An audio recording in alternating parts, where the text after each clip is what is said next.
right, so we're going to be going over the player pool and core plays for Week 4 of the NFL DFS slate. Last week, we guys gave you some pretty solid plays. Kyle Allen went off for 25 DK points. We had Zeke in there who had 18 DK points just on rushing yards.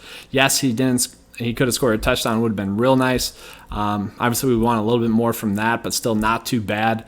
We look at what Nelson Aguilar did. That was a pretty easy play, but he still went off 2 touchdowns. Did really well for us as that value play. We also had he'll be in today's video.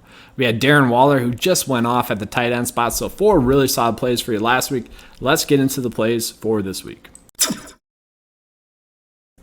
All right, let's touch on the quarterback plays for Week 4. So I think we can easily just roll with Patrick Mahomes. 30 DK points in 3 straight games. Gets a pretty decent matchup against the Detroit Lions. That should be a matchup that easily can go on and dominate. Really don't mind that play. Projecting him for 25 DK points. Obviously, he has the upside to go for 30.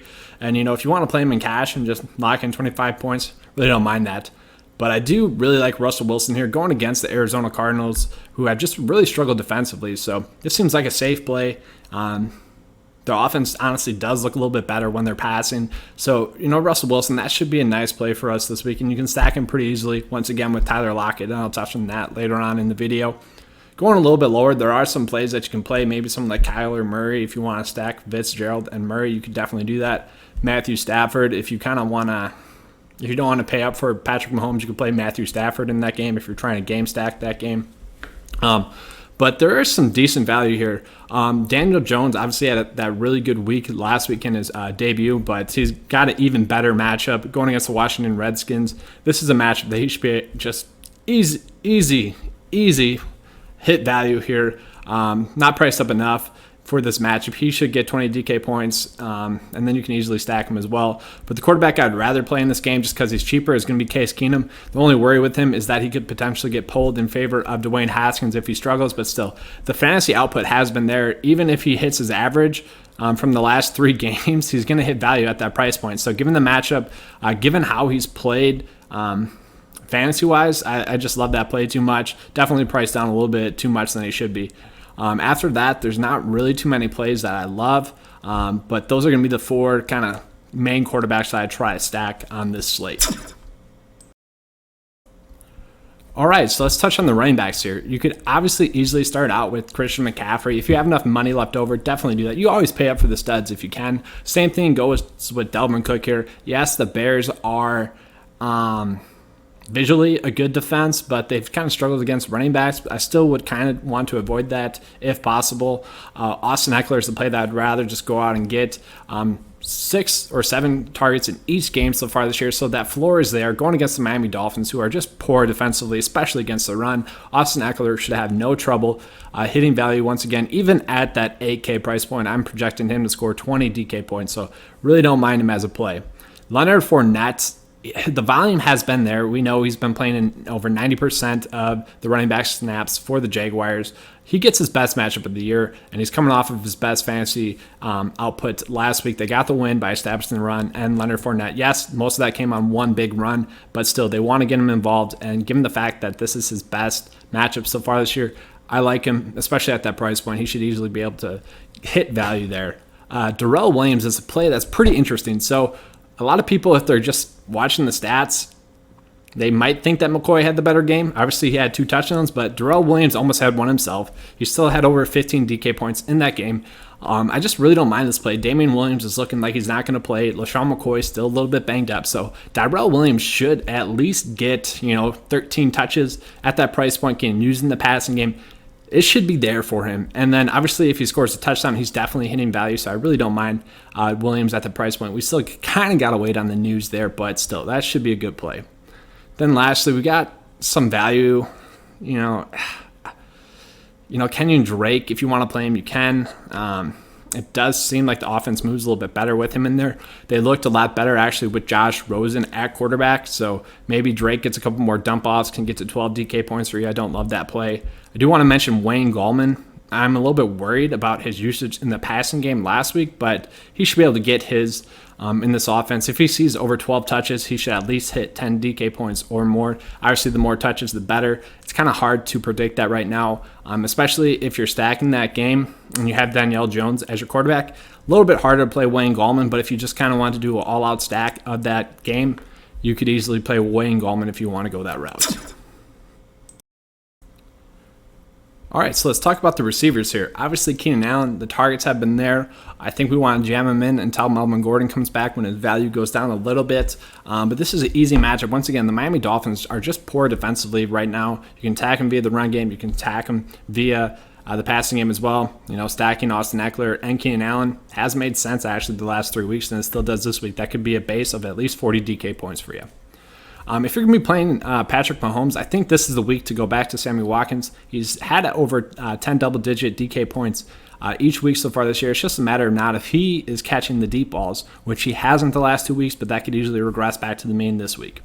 Cooper Kupp makes a lot of sense, especially in cash. We love the targets that he's seen. The lowest targets that he has seen is 9, and so obviously that's what you want to look for. He does seem to be the safety valve for Jared Goff, so if you're playing Cooper Kupp there, maybe more of a cash play, but I still don't mind it. The Rams themselves play better at home, especially Jared Goff as well. So really don't mind that play, but I think we could just pay down for Sterling Shepard. Obviously, we really love this matchup. Washington really struggles against the pass, especially they give up bottom 5 points to receivers. So Sterling Shepard going to be a good play for us, especially if we're trying to play Daniel Jones. Those two go hand in hand pretty well, and that game's pretty easily stackable.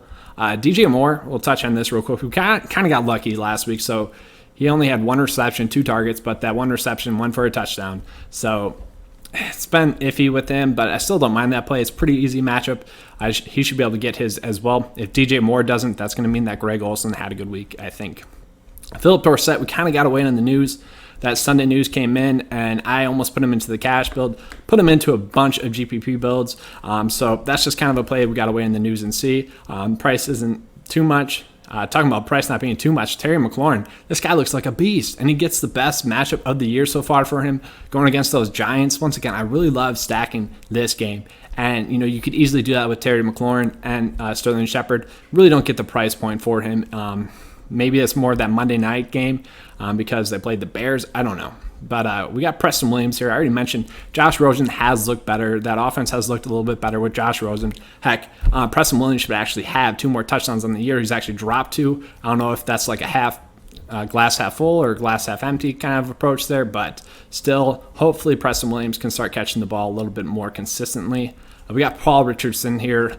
Definitely priced down too much. He's looked pretty decent pretty much the whole year. It's just whether or not he's going to be the one scoring the touchdowns. I do think we can get 2 of the Washington Redskins receivers in there. And the third one that I'm talking about is going to be Trey Quinn. Minimum priced here. Okay, this doesn't really make sense. He is almost guaranteed to pay off this price point. It's just whether or not he gets double-digit DK points. Obviously, you want him to score a touchdown and get like 15 DK points at this price point, but still, minimum price, we definitely got to think about that given that matchup, given how easy that game is to stack. All right, so let's touch on the tight ends here. I don't think we really have to pay up for Travis Kelce this week, especially given the price point of Evan Ingram. I don't really get it. He should at least be 6K. The targets continue to be there. It's either going to be him or Shepard that goes off. Most likely it's going to be both of them. Still, the target share is there. This matchup is pretty easy. There's a high likelihood that he's going to get to at least 15 DK points. Once again, that price point, a little bit too much. So I did say Darren Waller's price would most likely go up to at least 5K last week, and that's exactly what happened. So I don't love that play. I'd just rather pay up for Evan Ingram if we can. I do like Eric Ebron quite a bit. If T.Y. Hilton doesn't play, that is, we kind of got to wait and see in that news. Obviously, there should be some more targets funneled that way for Ebron, and even some more red zone targets. Will Dissly here going against the Arizona Cardinals, who have just gotten destroyed against tight end. They're ranked worse in the NFL against tight end. Given the fact that the Seattle Seahawks also just got rid of Nick Vannett, this makes Will Dissly a pretty nice DFS play, especially given that price point, given that matchup, given how easy it is to stack Russell Wilson and even Tyler Lockett in there. Makes a lot of sense to play Will Dissly even in cash and GPPs. All right, so let's get into the defenses for the slate. Obviously, you can play the Chargers if you want to. Going against the Miami Dolphins, they should be able to get a couple of turnovers in that matchup. Not too bad. They're not priced up too much like the Dallas Cowboys were last week, so not too bad. Jalen Ramsey might not play this week for the Jacksonville Jaguars. Actually, news is coming out that he's not going to.